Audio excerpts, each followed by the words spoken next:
bien. Aujourd'hui on se retrouve pour une vidéo un petit peu spéciale puisque comme vous voyez j'ai quelques invités. Je vais vous présenter. Salut, moi c'est Fleur, j'ai 16 ans et je suis lycéenne. Salut, moi c'est Audrey, j'ai 21 ans et je travaille dans l'éducation nationale. Salut, moi c'est Lynn, je suis lycéenne et j'ai 16 ans. Et du coup moi c'est Emma, je suis également lycéenne et j'ai 16 ans.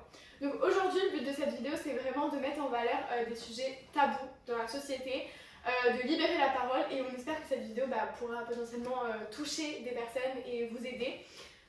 Voilà, bonne vidéo.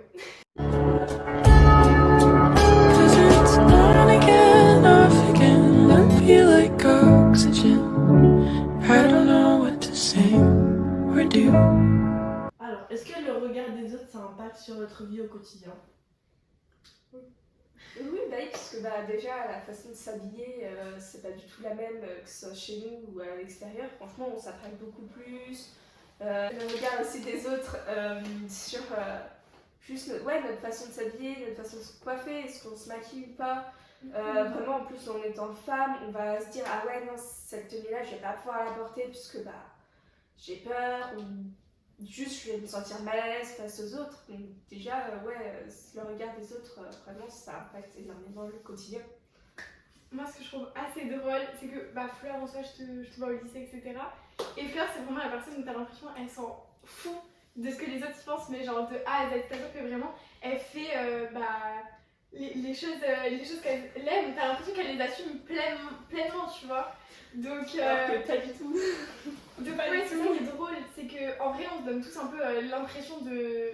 je pense qu'on essaye tous de donner l'impression qu'on a un peu confiance en soi, que on n'a pas de soucis et tout, que nos insécurités on essaie de les masquer un petit peu, mais au fond on n'affirme pas entièrement la personne qu'on est, je pense. Je sais pas qu'est-ce que t'en penses. En fait, le regard des autres, c'est un peu aussi des illusions, c'est-à-dire on va se dire, oui, la personne, si je m'habille comme ça, comme Fleur elle a dit, elle va m'insulter et tout. Enfin, on est toujours très pessimiste, alors que au final, les personnes elles sont pas toutes méchantes. Et en fait, on se crée des angoisses un peu pour rien. Du coup, c'est dommage. Moi ce que je voudrais rajouter c'est qu'il y a aussi le fait qu'on se demande si la manière dont on va se présenter aux autres, dont on va être habillé, dont on va être coiffé, maquillé, même notre manière de parler, est-ce que ça va pas aussi influencer la manière dont les gens nous voient et s'ils ont envie de parler avec nous, d'être avec nous, ou est-ce que justement est-ce qu'on va pas les repousser, donc c'est un peu une peur qu'on a d'être mal vu par les autres et du coup moins apprécié par rapport à ce qu'on est. Est-ce que vous avez la sensation parfois de faire des choses un peu à contre-courant de vous-même pour être accepté par les autres? Un peu, ouais. Oui, parce que en fait, déjà, juste se dire, si je m'habille un peu comme tous les autres pour pas trop sortir du lot et comme ça, on va plus m'accepter et tout.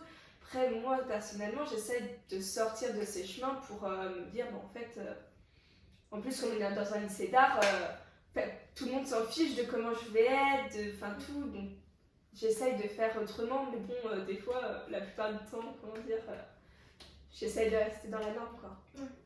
Et du coup, t'as vraiment cette sensation d'avoir genre la norme et qu'il faut rester à l'intérieur et que du coup, potentiellement, une personne qui sortirait, c'est pas ok, quoi. Moi, je l'admire à chaque fois. J'admire les personnes qui sortent de la norme et qui l'assument. Ouais, donc, totalement. Mais même en règle générale, une personne dans la rue, on va se dire oh putain, elle a le cran de faire ça en fait. Alors que toi, t'essayes de vraiment rentrer dans le truc et tu te fermes n'importe quoi, mais au final, cette personne, d'un œil extérieur, elle dit ouais, tout le monde doit être en train de me regarder, me juger. Mais en fait, ça se trouve, la plupart des gens qui la regardent sont en train de se dire mais putain, mais elle est trop forte, genre, j'aurais jamais osé faire ça. Genre, par exemple, les gens qui font des trucs seuls. C'est grave mal vu, c'est super mal vu dans la société parce que la société elle dit ouais faut que tu sois entourée etc. Mais moi personnellement quand je croise une personne seule je me dis mais ouais c'est trop bien, genre elle doit kiffer de fou, elle fait son truc, elle est trop, ça se voit elle est trop contente et tout et genre je suis grave admirative de ça tu vois. Ouais. Moi aussi c'est pareil parce que j'ose pas aller au cinéma toute seule ou aller dans un café toute seule parce que à chaque fois je me dis mais en fait ils vont penser qu'elle a pas d'amis, elle est toute seule alors qu'en fait on n'a pas nécessairement besoin d'être avec quelqu'un pour kiffer. Est-ce que vous pensez que les réseaux aussi, ça, moi à mon sens, les réseaux, ça fait qu'empirer cette idée de tu regardes les autres. Parce que t'as... Tout est parfait. Ouais, vraiment. Voilà, tout est parfait Ouais. par rapport à la société. Ça, donc, c'est les vraiment... corps parfaits, les voix parfaites, l'ambiance parfaite et tout, alors que pas du tout. Non, je suis d'accord. Mais même, ce que je trouve, c'est que même au-delà du regard des autres, il y a des moments que tu n'apprécies plus si tu restes connecté par rapport à ça. Parce que tu te dis, ouais, mais c'est pas esthétique. Moi, j'ai vu machin, il faisait une soirée avec 200 personnes et tout, ou des trucs comme ça. Et au final, tu compares sans cesse. Et du coup, bah, t'arrives à un stade où tu profites plus du tout. Et en vrai, moi, je pense qu'il y a une partie des adolescents où leur mal-être, il est grave accentué par rapport à ça. Parce qu'ils sont sans cesse dans la comparaison de j'ai vu machin sur les réseaux, il faisait ci, machin sur les réseaux, il faisait ça. Et en vrai, moi je sais que j'arrive à me détacher parce que je suis entre guillemets des deux côtés. Genre d'un côté je suis plutôt créatrice de contenu si on peut dire ça, et de l'autre je regarde aussi. Donc je vois en fait, il y a des vidéos, des fois je me dis mais c'est faux. Parce que, même quand on regarde là, en fait, tu vois, genre, il y a une lumière là, il y a une lumière là, là-bas, c'est tout rafistolé, mais tu le vois pas. Bah ouais. Là-bas, c'est un bordel monstre. Genre, vraiment, c'est horrible. Pareil, je suis allée mettre ça pour pas qu'on voit le robinet, parce que ce sera pas beau, et du coup, voilà quoi. Mais alors qu'en soi, Tu prends juste une chaise et des personnes et c'est en vrai, ça revient un peu au même. C'est juste que là, t'as l'ambiance, t'as le truc et tout. Et forcément, une vidéo qui sera entre guillemets plus dans les codes, elle sera plus appréciée, on va dire. On voit pas l'envers du décor à chaque fois. À chaque fois, on voit jamais l'envers du décor. Clairement. On voit que ce qui est montré, quoi. Alors que il y a tout le reste. Là, pendant une heure, on a fait que des petits trucs. Des petits machins, on a revoit, on a testé des choses, ça n'a pas du tout marché, donc on les a remis à leur place, etc. Donc on voit que le final, et ça, je trouve ça dommage. Et puis, même un truc par rapport au réseau, c'est que vraiment ça me. En fait, je pense à partir de ça où ça m'a fait tilter entre guillemets. C'est-à-dire que, bon, cette année, c'était pas une année folle. On va dire que, de janvier à bien mai, c'était la catastrophe, vraiment, voilà. Et les gens étaient là en mode ah, t'as de la chance, tu vis ta meilleure vie, t'as une vie parfaite et tout. J'avais juste envie de me tuer, en fait, tous les jours. Et genre, les gens étaient là en mode ouais, t'as une vie de rêve et tout. Et quand tu reçois ça, tu culpabilises de fou. Parce que tu te dis toi-même, tu participes à l'image en fait de la vie parfaite, alors qu'au fond, non. Mais c'est compliqué de l'autre côté d'afficher pleinement ta santé mentale et en fait, c'est un peu se rendre vulnérable entre guillemets parce que n'importe qui peut se servir de ta faiblesse. Donc c'est compliqué de mettre en avant le fait que ça va pas, mais ça devrait être fait parce que ça déculpabiliserait énormément. Et c'est aussi en vrai pour ça que je voulais faire par exemple cette vidéo, parce que je sais qu'il y a des gens qui vont se dire je suis pas tout seul, tu vois. Et c'est vraiment le but. Tous les réseaux te disent ouais, tu dois faire du sport, tu dois te muscler, tu dois aller à la piscine, tu dois être fine, tu dois manger que des trucs bons et ça. Alors que des fois, franchement, voilà quoi. En plus, je voyais des gens dans ma classe, ils se moquaient un peu des problèmes mentaux. C'est-à-dire, il y avait un prof qui était dépressif et là, ils ont dit ouais, c'est bizarre et tout. Alors que moi, t'as moi à côté, t'es là en mode bof et tout. Et c'était, je crois, il y a 2 jours, il y a quelqu'un, genre, elle s'est un peu moquée en mode ouais, moi je veux me suicider et tout. Alors que tu vois que c'est pas vrai, genre c'était juste pour faire intéressante et tout. Après, elle a pris son bras, elle a fait non, mais je me mutilise et tout, mais juste pour faire. amuser la gueule. Ouais, voilà, amuser. Alors que moi j'étais comme ça. Décrit de fou quoi. Alors que en fait, moi je sais ce que ça ressent et tout, et c'est horrible en fait quand tu dis la personne elle se moque de ça et tout. C'est vrai que la santé mentale, c'est pas du tout pris au sérieux. Moi, j'ai entendu plusieurs fois, surtout dans la bouche d'adultes qui sont censés être des référents pour les ados, qui disaient un tel va pas bien, mais elle est folle, franchement elle est jeune, faut qu'elle profite de sa vie. Alors qu'il y a tellement de facteurs qui viennent influencer ton état de santé mentale et qui font que tu vas pas bien. Et à chaque fois, les gens qui pourraient juste aider ou ne rien dire qui t'enfoncerait, bah, ils font le contraire. Et du coup, vraiment, ça t'aide pas. Moi, j'ai entendu des élèves qui se plaignaient qu'il y avait des profs qui étaient atroces avec eux. Donc nous, de notre côté, quand l'élève nous dit ça, c'est difficile de se positionner parce qu'on ne sait pas ce qui est vrai, ce qui est faux. Mais par contre, derrière, toi, tu montes en salle des profs et t'entends le même prof, mais qui dit des trucs dégueulasses. Et vraiment, il y a, que ce soit des adultes ou des adolescents, qui sont mais immondes avec des gens qui vont mal, qui disent qu'ils vont mal, et au lieu de les accompagner, bah, on les enfonce. Et ça, c'est un truc que j'arrive toujours pas à comprendre. La société veut que les mal physiques qui sont voyants, bah, qu'ils soient vraiment bien pris en charge, tout le monde s'inquiète et tout, et par contre, la santé mentale et tout. T'es fou après. Ouais, non mais c'est faux. Non mais tu fais tout un plat pour rien. Il n'y a pas de raison, elle a un toit sur la tête et tout, mais T'as une vie parfaite. ouais, voilà, c'est ça. Certes, t'as de la chance dans ta malchance, entre guillemets, mais tout n'est pas parfait, et puis surtout, tu veux pas raisonner, entre guillemets, enfin, une personne qui ne va pas bien, c'est pas, en fait, c'est pas genre une équation, tu vas la résoudre et basta. Non, c'est... J'ai un problème avec les maths, en ce moment je suis matrixée. Mais ce que je veux dire, c'est que tu peux pas juste claquer des doigts et puis ça va disparaître. Et c'est comme les gens, tu leur dis oui, bon, bah, c'est bon, tu vas avoir un psy. C'est la solution à tout. Bah, certes, il y a des gens pour qui ça marche, mais il y en a d'autres pas du tout. Et déjà, il faut pouvoir se payer ce psy. Déjà. Oui, parce que. Voilà. Sinon, les psychiatres, c'est remboursé, je crois. Je crois qu'il y avait 30 centimes, un truc comme ça. Avec le confinement qu'ils offraient. Vous, pour faire changer les choses, qu'est-ce que vous pourrez faire déjà à votre échelle, parce que on se doute bien que vous ne pouvez pas faire grand chose, parce que vous n'avez pas assez de pouvoir pour même, enfin, Emma elle a de l'influence, mais c'est pas assez, je veux dire, pour essayer, pour ramener au moins 100 000 personnes. Et... En vrai, moi je sais que le seul truc, et justement c'est aussi un peu le but de ça, c'est de libérer la parole. Et je pense que déjà, le jour où la parole sera vraiment libérée, ou quand les victimes de n'importe quoi oseront le dire à voix haute, et qu'on prendra vraiment sincèrement en compte la chose, qu'on leur dira pas ouais vous êtes fous, ouais nanana, là je pense qu'il y aura déjà eu un énorme pas, et tout pourra être pris en compte beaucoup plus facilement. À partir du moment où ça devient pas...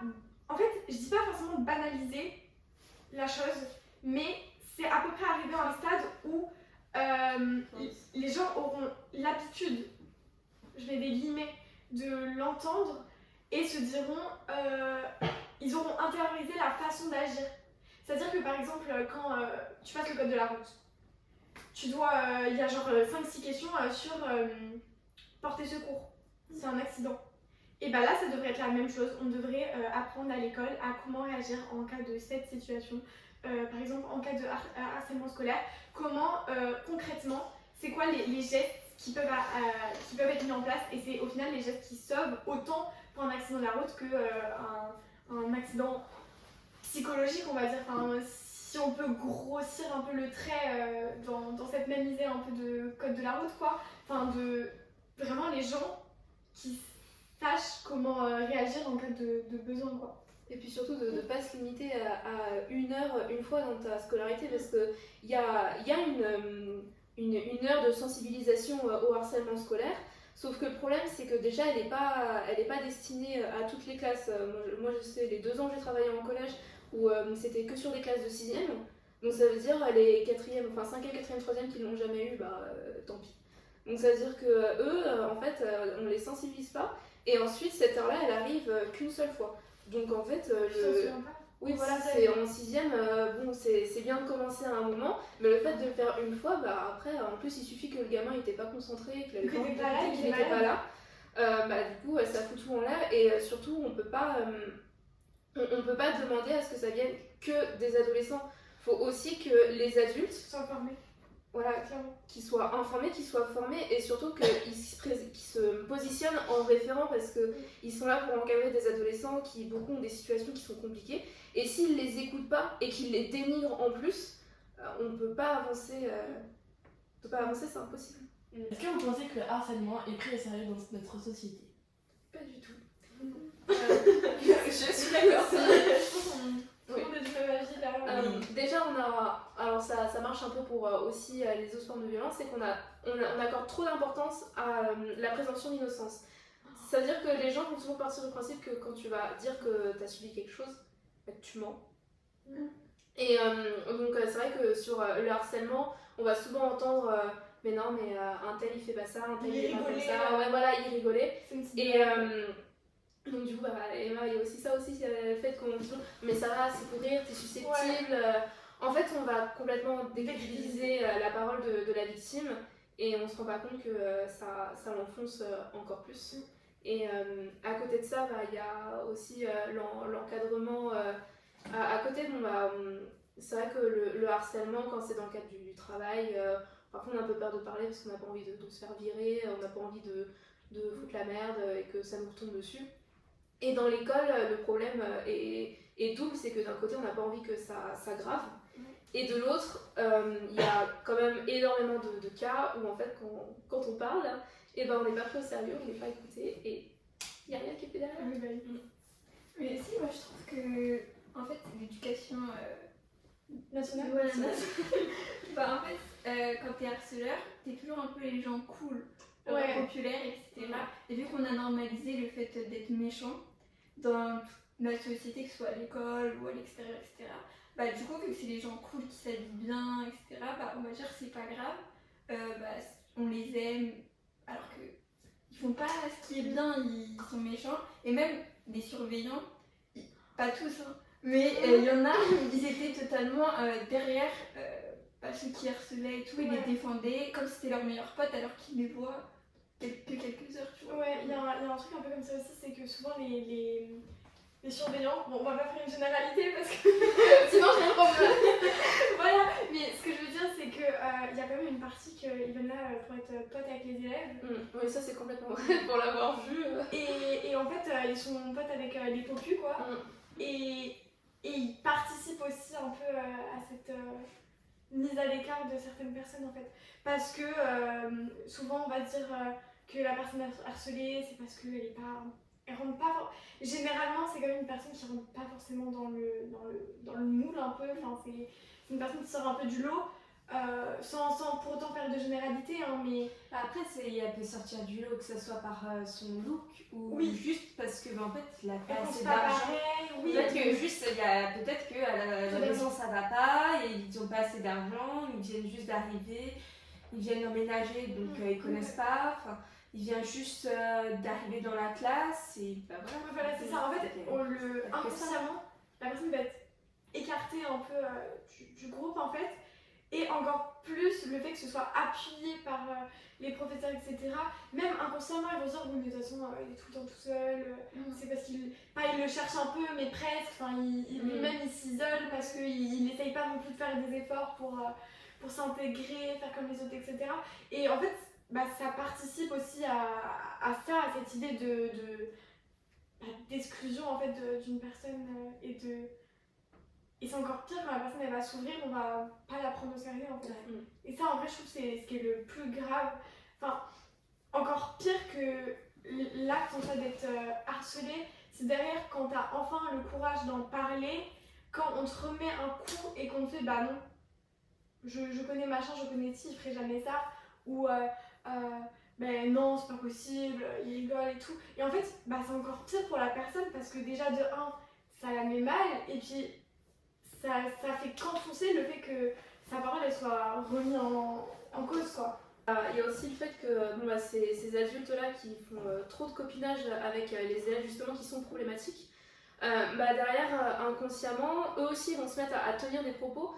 Moi j'ai vu un truc en début d'année mais j'ai halluciné quand j'ai entendu ça, c'est un surveillant qui faisait très copain avec les élèves et il y a une élève que je connais très bien qui est vraiment très très très mal dans sa peau, surtout au niveau de son physique. Donc il lui avait dit que c'était bon, elle pouvait aller à la cantine et elle a dit en rigolant parce qu'elle était contente, ah bah je vais enfin pouvoir manger, et elle dit ah bah ouais ça se voit que t'aimes ça. Et Et juste en fait, il se rend pas compte à quel point, mais déjà entendre ça de la bouche d'un élève, ça peut faire mal, mais encore plus d'un adulte, qu'on sait copain avec des élèves qui sont pas du tout fréquentables, mais derrière elle se dit mais tout le monde va me juger, tout le monde va... Ben oui, et puis du coup, ça, c'est ce qui va entraîner des troubles du comportement alimentaire littéralement. Ouais, c'est ça. Parce que la meuf elle va arriver dans la cantine, elle va dire bah non mais en fait je vais rien prendre parce que on va dire ça y est, je passe ma vie à manger et tout. Et forcément c'est ça qui lance le mécanisme finalement de tout ça. Et puis même, déjà quand t'as une faible estime de toi, que les gens ils te le rabâchent, bah forcément que tes interactions, ton comportement, etc., il va évoluer et pas positivement, bien au contraire. Et ouais, c'est chaud quand même. Parce que, je sais pas vous, mais peut-être vous avez en tête une remarque qu'on a pu vous faire et genre qui a eu des répercussions. Je sais pas si je pense que vous voyez ce que je veux dire. Oui. Et... Moi, c'est mon père, hein, vraiment. Moi, il me dit, arrête de manger parce que sinon, tu vas pas arrêter quoi. Alors que je me régule moi-même, ok, peut-être que je mange des fois un peu trop, c'est vrai. Mais je sais aussi me gérer et il dit, ouais, non, mais là c'est bon, arrête ça. Si tu fais stop, c'est bon, t'as assez mangé, je sais pas, fromage, t'as assez mangé de pain, je sais pas. Essaye de pas grignoter, machin. Mais en fait, je le sais, ça, tout le monde me le rabâche, la société, tout le monde. Et c'est mon père qui me dit non, mais en fait, stop, pour l'instant, fais une pause, arrête de manger, et puis voilà. Quoi. Donc ça choque un peu, quoi. La première fois qu'il me l'a dit, je crois que j'étais en 6ème. Bon, quoi. Je me suis dit, bon, et je l'ai encore en tête, tu vois. Oui, ça reste. Il me le dit encore maintenant, tu vois. Donc, oui, mais en fait, ça me met mal dans la peau, quoi. C'est voilà quoi, ok, peut-être que je mange un peu trop, mais je le sais, moi déjà, je me vois tous les jours avec mon corps, je le sais, il n'y a pas besoin de me rabâcher encore plus, on le sait. Déjà qu'on n'est pas dans la norme, on sait, des fois on met pas des vêtements parce que voilà, on le sait, et ils nous le rabâchent alors que c'est des personnes qui sont proches, ça fait encore plus mal quoi. Est-ce que vous estimez avoir confiance en vous? Pas trop. Tout dépend. Ça dépend des circonstances, mais globalement. Si tu dois dois noter ta confiance en toi sur 10, tu te mets combien? Je dirais 6-7. 6-7. Je dirais 5. C'est vraiment très variable.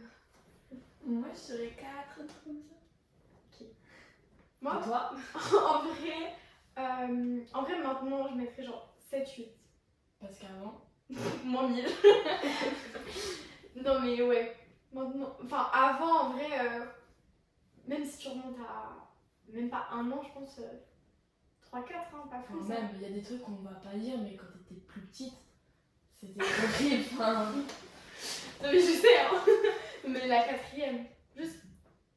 Non mais moi par exemple, je pense à la primaire. Ah ouais? Genre plus à la... moi je me souviens. À la primaire, on faisait des remarques et souvent, quand on n'est pas petit, on s'en rend pas compte, mais c'est là où ça commence.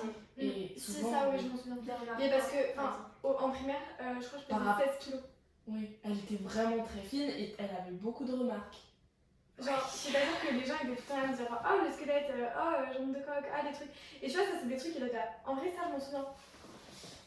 Et donc, ça marque, ça chose forcément, genre, ouais, c'est chaud de réussir à passer au-dessus, quoi. Mais c'est vrai que, moi je me souviens que, je pesais même pas 20 kilos en CM2. Moi je me souviens plus que j'étais chiante, entre guillemets, en 5ème, 4ème, parce que ma confiance en moi c'était... Donc, de toute façon, notre conscience en soi, elle n'est pas là, hein. Non. Franchement, moi je trouve que c'est le pire à passer, hein, le collège.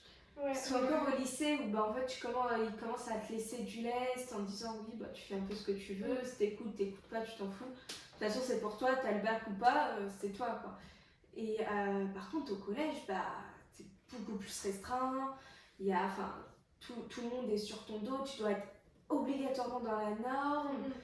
Voilà, alors qu'au lycée plus tu sors du lot, plus tu vas avoir de compliments, plus tu vas être assez cool, plus tu t'affirmes, plus tu t'affirmes, plus ça va être bien. Après tout dépend des lycées aussi, Parce qu'après, nous, notre lycée, Ouais, il est je trouve qu'on a quand même artistique. de la chance Ouais.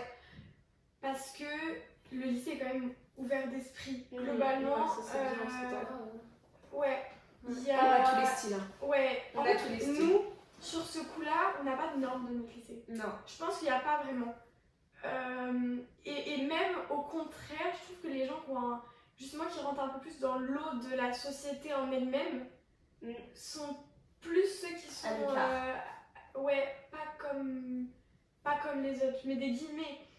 Mais ce que je veux dire, c'est que bah, surtout nous on est option japonais avec des spédances et arts. Ouais, c'est ça. Donc on est vraiment dans une classe d'artistes en soi. Et donc forcément, bah, c'est quand même... c'est un peu un cliché, mais les artistes ont quand même leur façon de s'habiller, leur musique qu'ils écoutent, qui sont pas forcément les mêmes que celles que t'écoutes, genre, dans la société classique, entre guillemets. Ouais. Du coup, c'est vrai que sur ça, on a quand même plutôt de la chance. Selon toi, t'as plutôt un rapport sain avec la nourriture? Ah non. Non, genre, je sais que quand je mange, bah, depuis au moins le CM2, après, genre, je culpabilise tout le temps. Genre, en fait, je vais pas me considérer comme quelqu'un de gros ou quoi que ce soit. Hein. Genre, je sais, mais en fait, c'est-à-dire quand je me regarde dans le miroir, tu te grossis toujours. Je suis pas en train de critiquer le corps de chacun ou quoi que ce soit, mais et tout, j'ai un certain poids et tout. Je me suis fixée à un certain poids.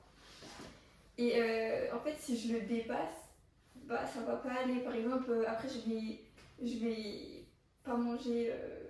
Genre, je peux mentir, Oui, tu vas essayer de réguler pour... Ouais, genre, admettons, normalement, je mangeais un petit peu plus quand j'étais chez mon père et tout. Il me proposait, je sais pas, de manger 2 croissants, un truc comme ça. Moi, j'ai dit non, j'en veux que un. Limite que la moitié, des trucs comme ça.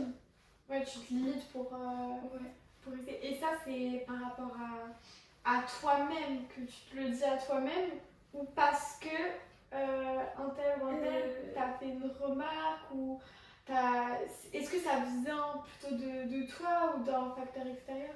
Bah, je dirais que c'est un petit peu des deux. En fait, je sais quand j'avais 10 ans, enfin, je me rappelle pas du tout de mon enfance et tout, mais en fait quand j'avais 10 ans et tout, ma mère, je sais, elle m'avait dit oui, tu devrais faire un régime et tout. J'étais pas grosse, mais en fait c'était par rapport plus à la peau, parce que de base j'ai des problèmes de peau et tout, et quand on mange trop de sucre, bah il y a encore plus de problèmes. Sauf que moi, tu vois, j'étais jeune et souvent je prends les choses d'une autre façon. Oui. Du coup, je me suis dit, bah, je suis grosse. Et du coup, bah, après, ça a totalement déréglé. Et surtout pendant le confinement, j'essayais grave de faire du sport et tout. Et j'ai dû perdre, j'étais en 5e, en même pas quelques mois, j'ai dû perdre 5 kilos. Alors que j'étais déjà pas grosse. Est-ce que t'es déjà allée voir quelqu'un par rapport à ça ou pas du tout? Ah, je sais, j'étais allée voir un psy parce que en 4e, ça allait pas du tout. Genre, dépenser suicidaire et tout, encore maintenant. Des trucs comme ça et tout. Sauf que moi, je suis toujours dans le déni. C'est-à-dire que moi, je me dis toujours que ça va bien parce qu'il y a des trucs. Il y a des jours, tu vois, ça va pas, t'as envie limite de sauter par un pont, tu vois plus ton avenir et tout. Il y a d'autres jours, bah, t'es dans le déni. Oui, donc ça va. Ouais, donc ça va, mais c'est pas vrai. Et Pensez-vous que les violences sexistes sexuelles sont prises au sérieux dans la société? pas du tout. Non. Non. Je pense qu'on est toutes d'accord sur ce point. Parce que vraiment, il y a tellement de problèmes relatifs à ça. C'est-à-dire que je pense que là, je pourrais débattre pendant 5 heures sur le sujet. Vraiment, mais je vais essayer de faire court et concis parce qu'il y a beaucoup de choses à dire. Oui. On va juste parler de la société en elle-même et de sa position face à tout ce qui est le harcèlement de rue fait aux femmes, les violences conjugales, les viols, Mais enfin même pas tout que aux ça. femmes, même pas que aux femmes. Oui, aussi les hommes non, qui- totalement. Mais En termes généraux, c'est plus les femmes. on est d'accord. Enfin, je trouve que c'est même encore pire quand t'es un homme, entre guillemets, parce que le patriarcat veut que l'homme est fort, viril, etc. Donc c'est impossible qu'il se fasse violer, qu'il se fasse suivre dans la rue ou quoi. Alors que si, littéralement, si. Mais après, je pense que si on partait encore sur ce sujet, on en aurait pour 25 heures de plus. Donc, on va peut-être pas s'éterniser. Mais voilà, globalement, je pense que c'est vraiment un sujet qui est mal compris dans la société pour plein de raisons. Bah, déjà, Parce qu'on l'amour, n'en parle c'est pas. tabou. L'amour, c'est tabou. Hein. Oui, déjà. Vraiment, tout ce qui est. Relations sexuelles, Relations sexuelles, déjà en c'est règle tabou. générale c'est tabou, c'est vrai, clairement. Donc une relation sexuelle non consentie est encore plus tabou et encore plus mal vue. Et puis bizarrement, ça va vite fait être détourné vers autre chose parce que on n'accepte pas que en France il se passe ça. Puisque notamment aussi, ça, je trouve que déjà dès qu'on parle de viol ou de ce genre de choses, ça cache un racisme profond. Qu'on se mente pas parce que la plupart des gens sont en mode oui, non mais de toute façon, c'est les étrangers, etc. Donc il excuse pour, par exemple, ça dévie un peu de sujet, mais ce que je veux dire c'est que pourquoi les migrants ne devraient pas venir en France puisque le nombre de viols va tripler. Mais tu penses que le nombre de viols, il est fait par qui? Par des Français justement. Vraiment. Donc en fait ça cache juste du racisme intériorisé en fait. Mais bref, ça c'est encore un autre sujet. mais ce que je veux dire c'est qu'il y a un vrai problème d'où à partir du moment où tu commences à parler du fait que tu t'es fait violer ou du fait que tu as subi certaines choses où on te dit non, c'est toi qui l'as cherché, c'est forcément de ta faute, en fait on te croit pas et encore plus on te fait culpabiliser et on te remet la faute sur toi alors que tout ce que tu cherches en réalité c'est juste de l'aide et du soutien et qu'au lieu de ça on te fout juste une claque dans la gueule et qu'on te renfonce et qu'on te dit bah tu l'as cherché, si tu t'es fait violer c'est ta faute, tu t'as cherché en fait, alors que littéralement non. Si t'avais cherché à faire l'amour quoi, du coup c'est pas un viol. c'est pas un viol, voilà, c'est le principe même. Si t'avais voulu faire l'amour, ça n'est pas un viol du coup. Donc quand tu dis que tu t'es fait violer, c'est peut-être il y a vraiment une raison. En fait une personne qui va témoigner, déjà elle va passer au-dessus de la barrière de la honte et ça c'est en fait plutôt que de lui dire non, on devrait vraiment l'applaudir, d'oser ouvrir sa bouche sur un sujet qui est aussi tabou et personne n'en parle en réalité. Surtout que en fait le truc c'est qu'ils pensent tous que en fait on veut juste faire de l'intéressant et tout en disant voilà, alors que c'est en vrai on a autre chose à foutre que de dire ouais je me suis fait violer quoi. Surtout que c'est difficile à dire. C'est difficile à dire et tout donc en fait ils disent ouais non mais en fait vous cherchez juste l'attention et tout, en fait non. Non. On cherche pas l'attention, on veut juste que ça se sache. En plus derrière, ils vont dire oui mais en même temps c'est difficile de croire parce qu'il y en a qui mentent et tout. Mais déjà, penser que quelqu'un va forcément mentir pour détruire la vie de quelqu'un, c'est déjà parce que toi t'es hyper vicieux pour penser ça. Ça arrive, c'est pas inexistant, mais les chiffres montrent clairement que c'est tellement... 0,04% de fausses accusations. Et quand bien même, il y a tellement peu d'intérêt parce que généralement, les fausses accusations, c'est sur des personnes célèbres. Et de toute façon, putain, mais elles ont l'argent de se payer un putain d'avocat et ça servira strictement à rien. Donc les gens qui Alors, ça c'est un truc qui m'a fortement énervé. Et du coup, c'est un peu dans l'univers du livre, etc. avec le succès de À Contresens. Et l'acteur Gabriel Coavera, je crois, qui a été... Donc il était en Italie, donc il est américain, mandat d'arrêt pour viol à l'étranger. Donc il a été arrêté en Italie pendant un gala. Et les gens étaient en mode oui, mais c'est que c'est peut-être faux, on sait pas, on attend la justice. Pour qu'elle arrête quelqu'un à l'étranger avec un mandat d'arrêt, tu penses qu'il y a vraiment rien? Vraiment. Enfin, en fait, les gens, tant qu'ils ne vivent pas, ils ne comprennent pas déjà. Et en plus de ça, le problème, c'est que comme personne n'en parle, parce que personne n'a envie d'être accablé en parlant, et au final, ça fait que taire d'autant plus et culpabiliser les personnes qui le vivent finalement, parce qu'elles se disent c'était de ma faute, j'ai fait ci, ça qui était mal parce que j'ai mal réagi, tout le monde me dit pourquoi tu portes pas plainte, parce que peut-être que la justice prend pas en compte et n'assiste pas bien les victimes justement, et en fait tout est directement la faute de la victime, alors qu'elle-même prend un effort considérable d'en parler, et ça devrait vraiment, à mon sens, être salué plutôt que d'enfoncer encore plus, quoi. Puis en plus, il y a aussi, quand les violences arrivent pendant que tu es en couple avec la personne, et que c'est une fois que tu n'es plus avec cette personne que tu décides d'en parler. On dit beaucoup, comme par hasard, tu n'es plus avec et là tu l'accuses de t'avoir fait des trucs alors que tu n'en as jamais parlé avant. Mais d'une part, il y a le fait que déposer plainte après, c'est hyper compliqué parce que tu n'as plus de preuves. Et même sur le coup, c'est un traumatisme. Donc en fait, il y a des femmes, leur premier réflexe, c'est d'aller prendre une douche. Et une fois que tu prends une douche, à part si le mec t'a frappé, c'est finito. Ça sert à rien, entre guillemets, de porter plainte. Parce que dans tous les cas, ça ira nulle part vu que t'as plus de preuves. Donc on peut pas baser le fait qu'un viol peut être reconnu uniquement si t'as déposé une plainte. Parce qu'il y a des fois où, déjà, la plainte, on va te regarder de travers. Il y a des flics qui refusent de la prendre. C'est interdit par la loi. Ce qui est complètement Et illégal. tu peux porter plainte si le commissariat refuse ta plainte. Et normalement, toute plainte peut être prise pour n'importe quoi. De toute façon, on prend bien des plaintes pour, je sais pas, il m'a volé 50 € dans la rue, donc pourquoi on prendrait pas une plainte pour un viol?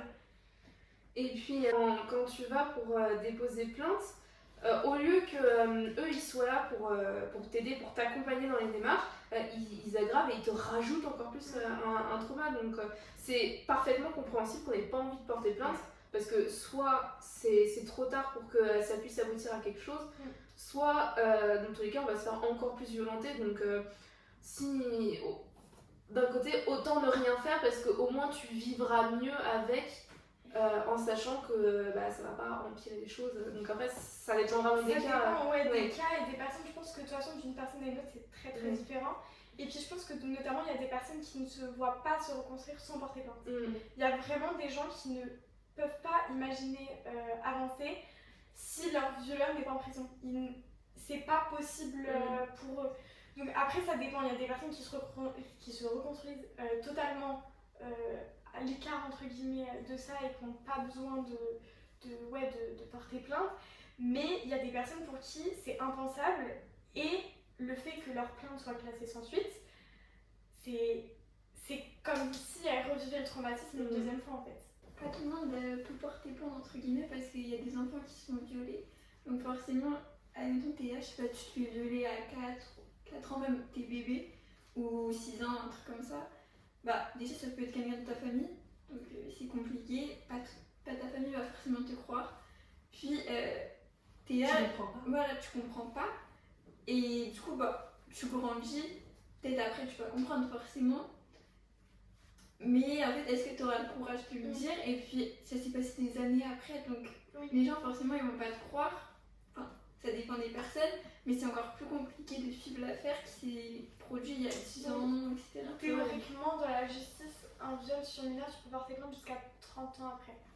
Ça dépend parce qu'en fait, ça c'est uniquement si ça a eu lieu après 2018, parce qu'avant c'était moins.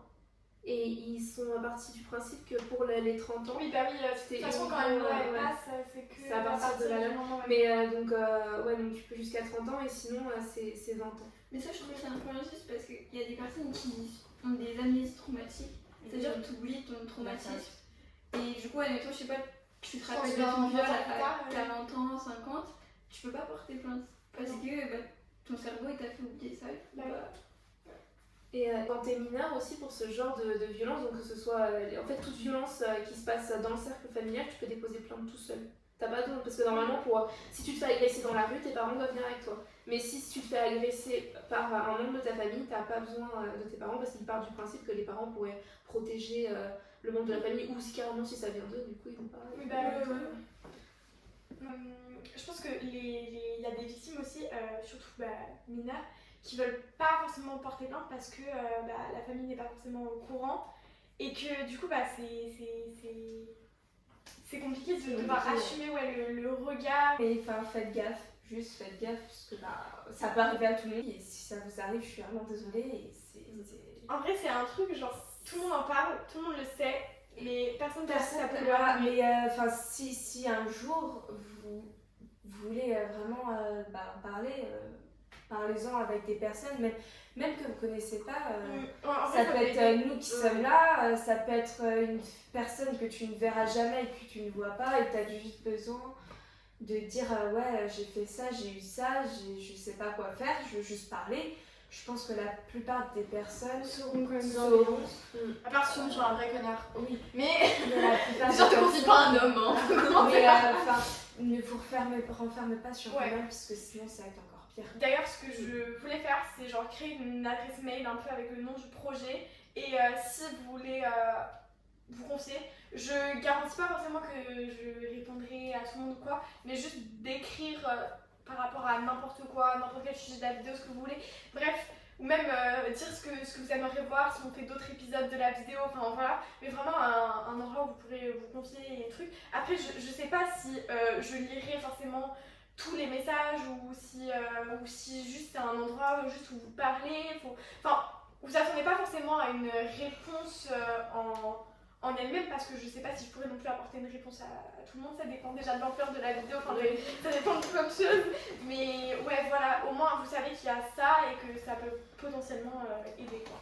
Puis, En fait c'est aussi ce que par rapport à ces petites vidéos et tout, je me suis dit si aussi au-delà ça peut amener des personnes à se confier et, à discuter par rapport à ça et vraiment déjà libérer la voix sur la société. Enfin, après ça ce sera vraiment pas moi, ça va être la vidéo si elle fait 10 vues ou si elle en fait 1 million, je vois, ça c'est pas de mon ressort, mais ce que je veux dire c'est que ouais, si déjà rien que la petite dizaine de personnes qui ont pu venir, ça a pu même un petit peu aider, c'est déjà ça, tu vois. Genre voilà, et puis après si à l'avenir ça peut être fait avec plus de personnes et peut-être avoir que ce soit un peu reconnu et avoir des professionnels de la santé, enfin des psychiatres, des psychologues. Bon, sachant ce que tu as dit que ça arrive très peu, mais en fait, Justement, le chiffre qui m'a fait le plus froid dans le dos, c'est que tu as un enfant sur 3 qui, avant ses 18 ans, l'a déjà subi. Donc ça veut dire que tout le monde dans ta classe, vous êtes 3 au moins à l'avoir vécu, donc il y a énormément de gens qui l'ont vécu, et plus on va libérer la parole, plus ça va déjà aider à se reconstruire. Et alors c'est sûr que malheureusement sur les enfants vraiment en bas âge, comme ils n'ont pas accès à la parole, c'est compliqué pour eux d'être sensibilisés dessus et donc de repérer plus facilement les comportements à risque. Mais déjà rien que pour les adolescents, le fait de le voir, c'est plus facile pour eux déjà de dire non. Et même dans le cas où ils n'arrivaient pas à y échapper, de pouvoir parler derrière.